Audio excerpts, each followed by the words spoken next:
Chers élèves de 3e année collège, bonjour. Après une leçon de lecture, une leçon de langue, je vais vous présenter une leçon d'écriture ou bien de l'écrit. Dans cette séance, on va essayer de rédiger le début d'une nouvelle. Les objectifs de la séance.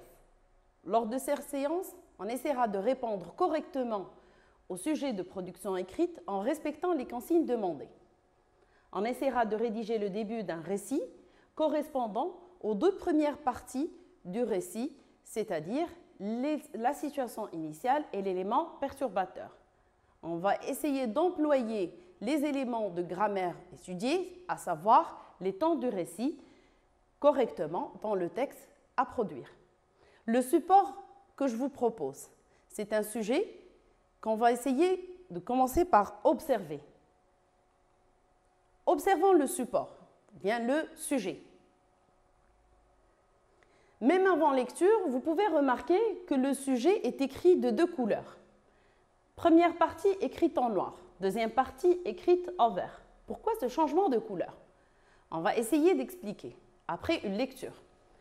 Tu passes une journée avec ta famille à la forêt, mais un événement perturbe votre tranquillité. Tu écris un récit où tu racontes une partie de cette journée. Écris un récit couvrant la situation initiale et l'élément perturbateur. Raconte au temps du récit, utilise une expression, à savoir complément circonstanciel de temps, au début de l'élément perturbateur. Si on observe encore le sujet et après lecture, on repère que nous avons sur les deux parties écrites de deux couleurs différentes. La première partie écrite en noir nous présente une situation. Par contre, la deuxième partie écrite en vert nous donne des consignes d'écriture. Revenons sur les indications données dans la première partie, à savoir la situation. Alors, vous avez, pour la situation, elle nous donne les indications suivantes. Vous avez des personnages déjà préindiqués dans le sujet. C'est toi et c'est ta famille. C'est à toi de préciser quels sont les membres de ta famille. Le lieu, c'est la forêt. Tu peux encore détailler en rajoutant d'autres informations. Le temps, c'est une journée. Alors, si on passe une journée à la forêt, c'est-à-dire que ça doit être une journée de repos.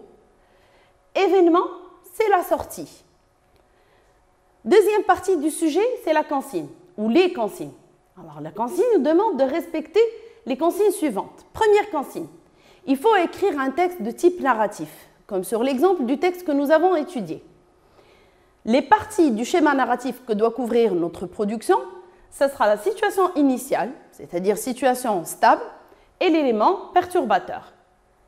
On doit raconter en employant deux temps de l'indicatif, l'imparfait et le passé simple. Mais attention, l'emploi de ces deux temps doit correspondre à ce que vous avez étudié en langue. On doit utiliser un complément circonstanciel pour annoncer un élément perturbateur. N'oubliez pas, l'élément perturbateur, c'est un événement qui est inattendu ou bien soudain. Alors, pour s'entraîner, tu dois écrire un récit en utilisant les indications de la situation et en répondant aux consignes demandées, bien en respectant les consignes du sujet. Pour t'aider, tu peux employer les éléments proposés ici. Expression pour commencer le texte. Du moment que je suis sur la situation initiale, je peux employer un élément de temps pour commencer à préciser mon cadre spatio-temporel. Proposition. Un dimanche, l'année dernière, un jour. N'oubliez pas, ça c'est juste une partie du cadre spatio-temporel. Il vous faudra revenir sur l'indication de lieu pour compléter votre cadre spatio-temporel. Expression annonçant l'élément perturbateur. Si on revient sur le texte qu'on avait déjà étudié, vous remarquerez que le texte avec la partie de l'élément perturbateur commence par l'expression tout d'un coup. Je peux varier les expressions. Je peux utiliser soudain, soudainement, à un moment, ainsi de suite. Les temps verbaux. Vous avez 2 temps. Imparfait, passé simple. Votre texte doit comporter les 2 temps, mais je rappelle rapidement que l'imparfait est employé pour des actions qui sont continues, que l'imparfait est employé pour des expressions, des actions qui se répètent, l'imparfait est employé pour exprimer aussi une habitude, et l'imparfait est employé pour la description. Par contre, le passé simple. Le passé simple est employé pour une action soudaine ou inattendue, pour des actions qui sont successives, c'est-à-dire plusieurs actions qui se suivent l'une après l'autre, et ce sont des actions qui seraient rapides. Alors, pour s'entraîner, j'ai proposé à un élève de me faire l'exercice. J'ai obtenu un texte. Mais avant, je voudrais vous donner quelques conseils d'écriture que je lui ai filés ou lui aussi. Alors, tu peux écrire sur le modèle déjà du texte de lecture et tu dois utiliser des emplois qu'on a étudiés pour les temps du récit que je viens de rappeler. Alors, vous aussi, après la vidéo, vous pouvez vous exercer. Je reviens sur la production proposée par l'élève. Voici la production proposée par l'élève. Elle n'est pas corrigée, attention. Je ne la lirai pas. Si vous voyez, j'ai souligné quelques parties. Ce sont les fautes que j'ai repérées sur le texte.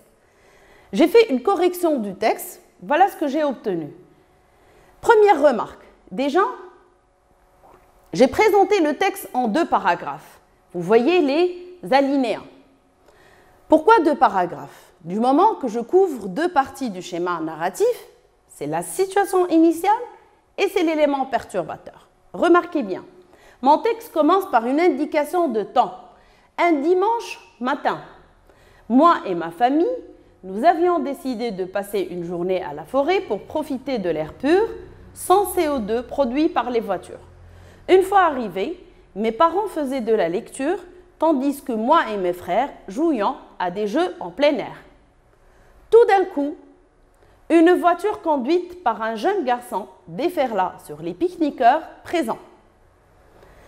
Regardez, le texte se compose de 2 paragraphes. Premier paragraphe, nous avons une indication de temps par première partie du cadre spatio-temporel.